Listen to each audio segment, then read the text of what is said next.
Hello mortals, I am the Booktube Goddess, the #1 drag queen booktuber on YouTube. I found something out that kind of blew my mind, and it took a little bit for it to sink in, but apparently you can win a Hugo for being a booktuber. Not being a booktuber that writes something that wins a Hugo, but just for booktubing. What? What is going on? Well, let's take a look at what the Hugo Awards are and how they're awarded. They are awarded every year by the World Science Fiction Society. They have a convention.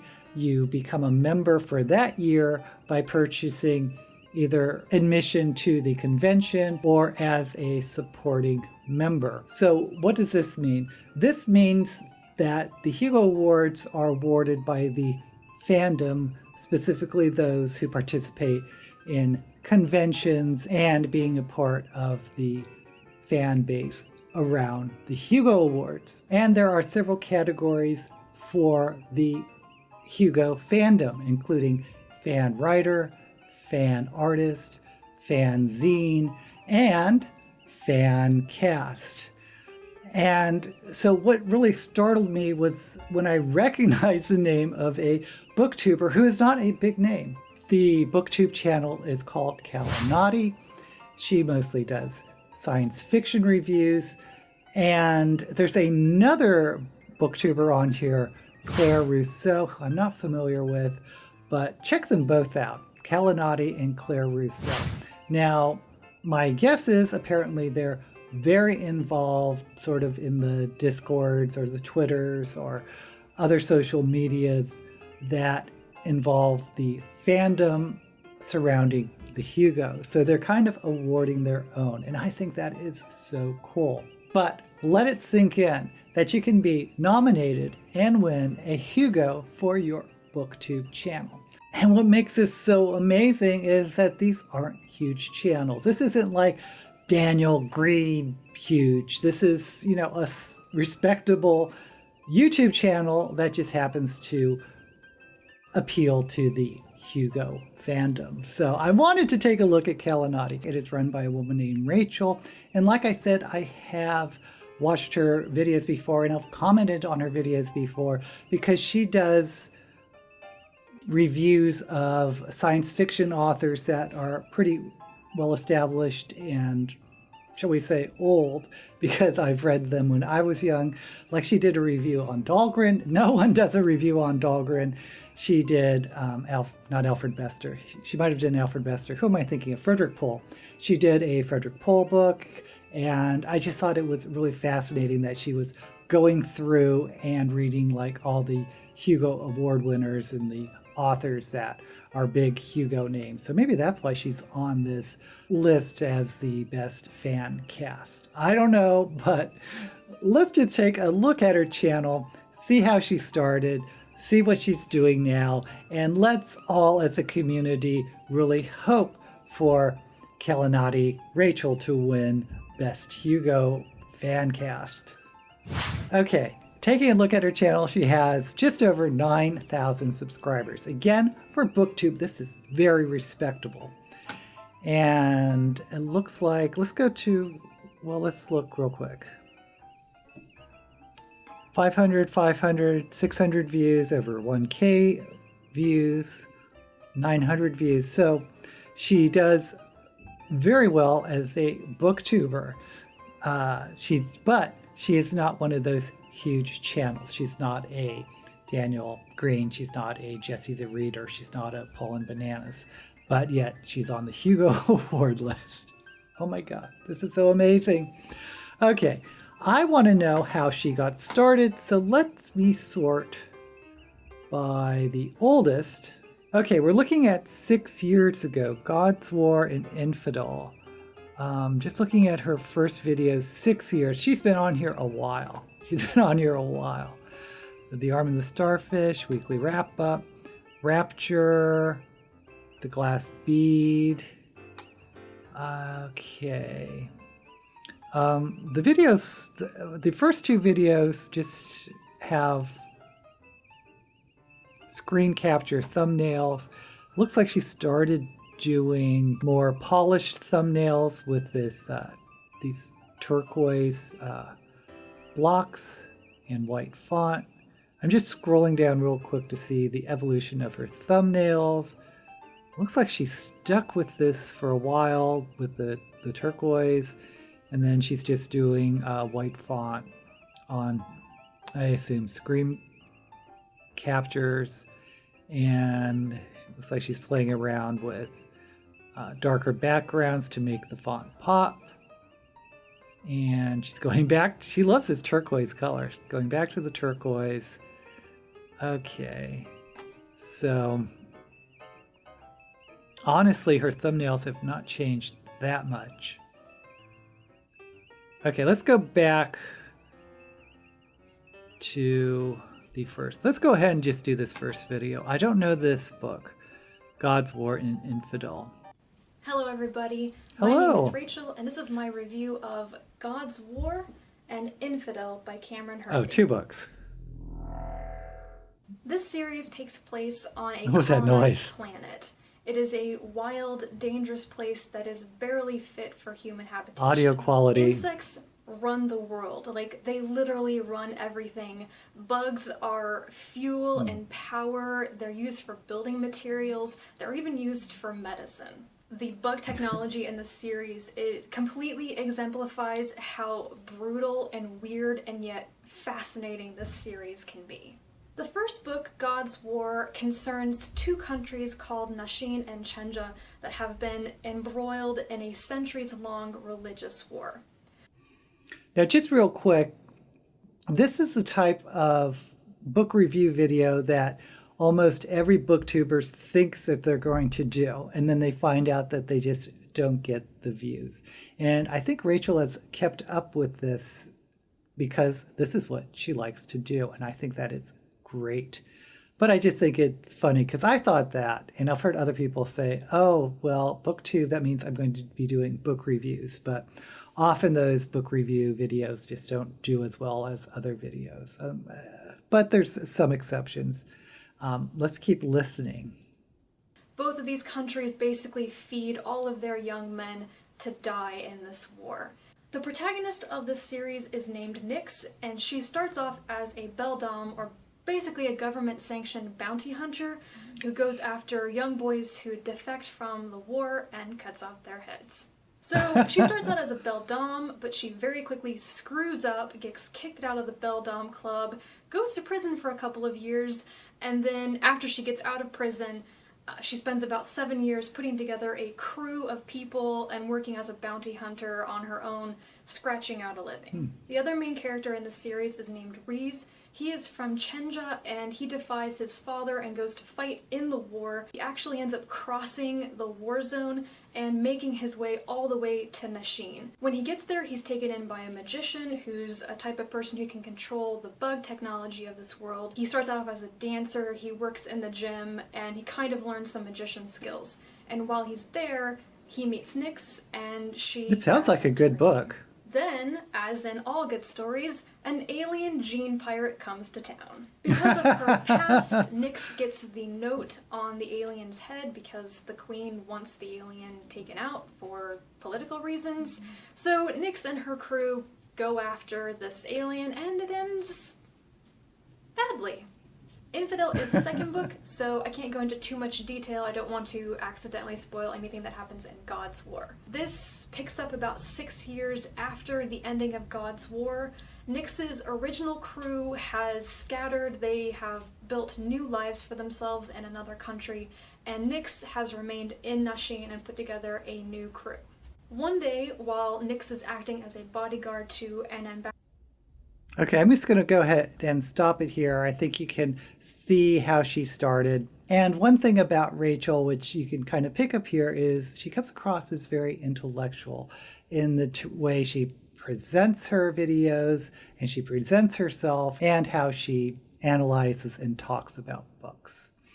And I don't know if she's just doing this review off the cuff or she's reading from notes or has a script, but it seems very good. It seems very polished. But let's go ahead and look through some of her other videos. Okay, this was all 6 years ago when she started BookTube. I'm going to try to jump maybe just a couple years ago.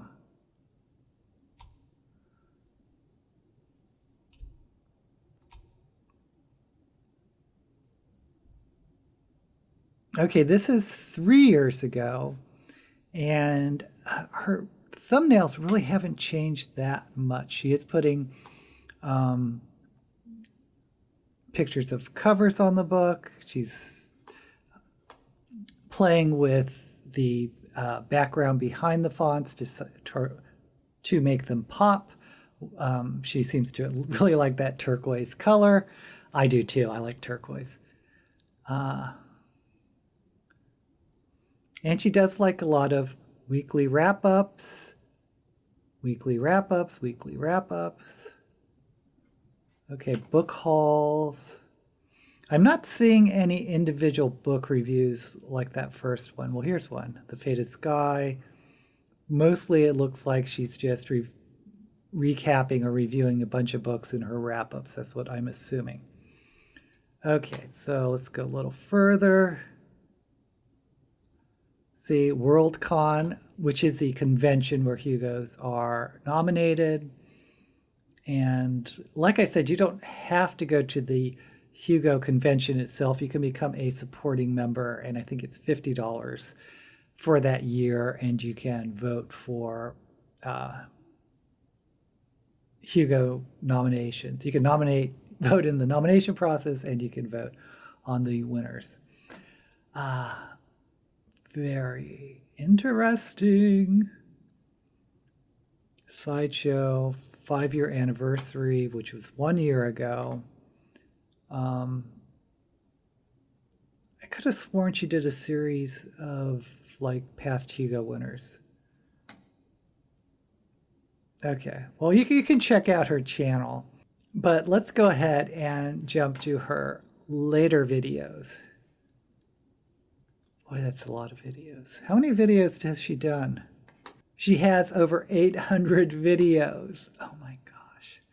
Okay, sort by the newest. And Friday Reads and Dewey's 24-hour readathon. That's her latest video at the time I am filming this. 2021 reading statistics. Swastika Night by Murray Constantine. Well, let's go ahead and do the Friday read. Happy Friday, everybody! I thought I would pop in today for a quick video because I have some little announcements and a currently reading pile and way too ambitious plans for Dewey's 24-hour readathon this weekend. So a little bit of housekeeping first.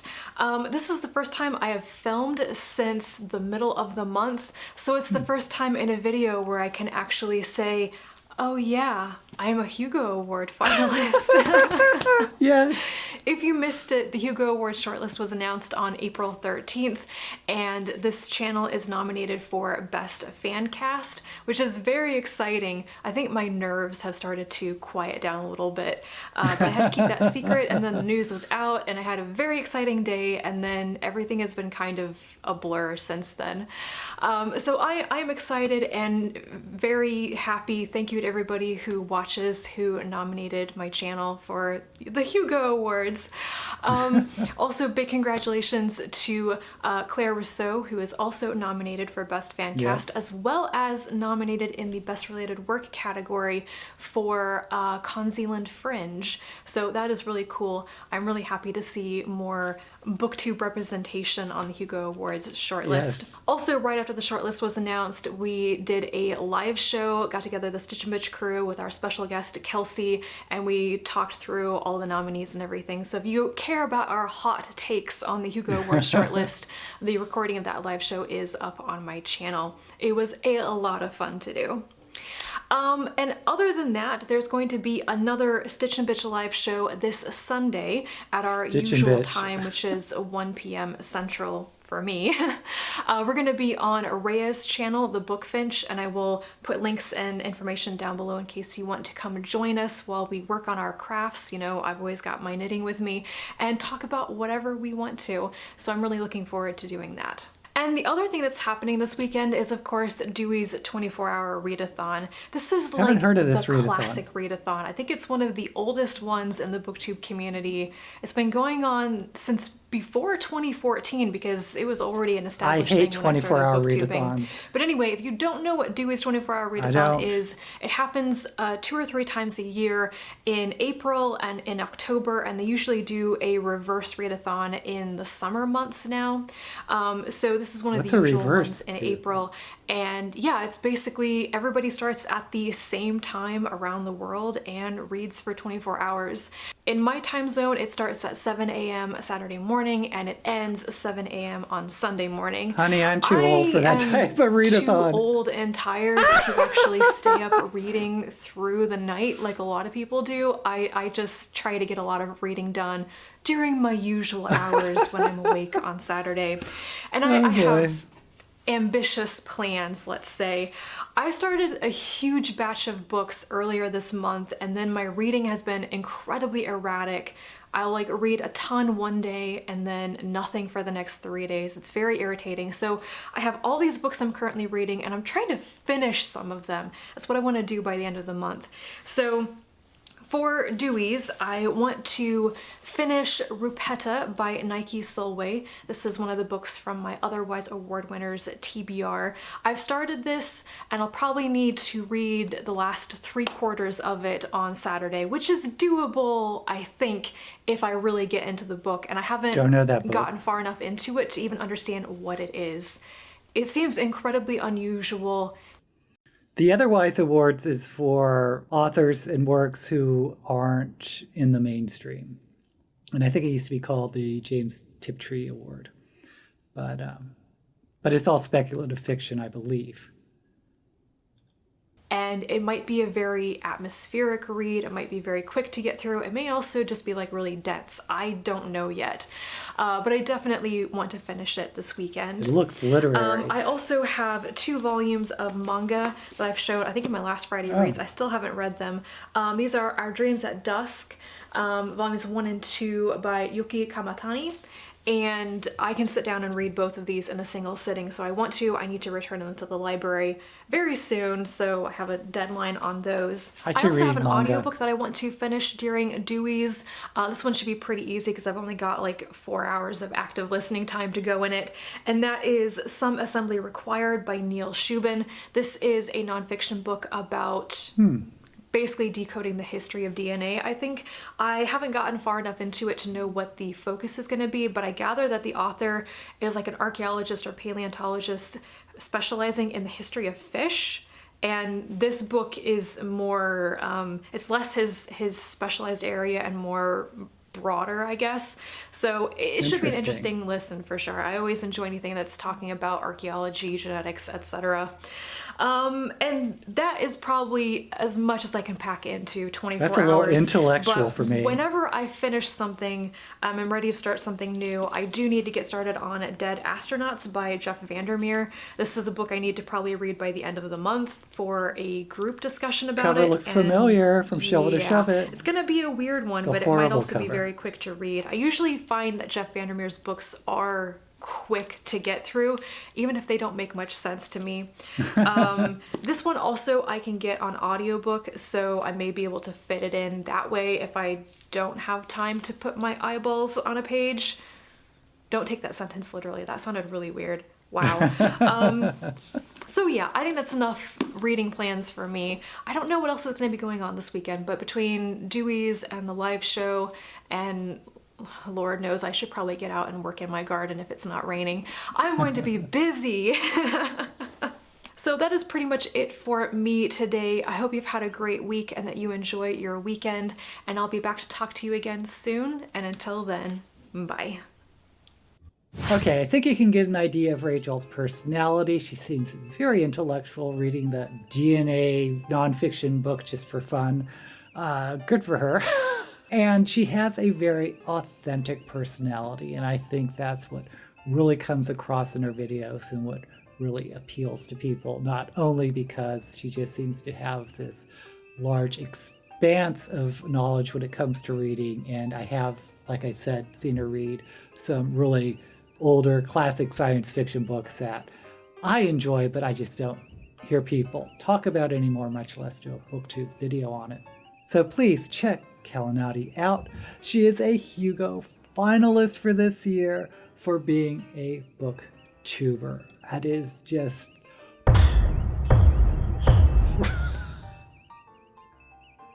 And please subscribe to my channel if you haven't already. Hit that notification bell and give this video a thumbs up while you're at it. Until we meet again, may all the books you read be blessed.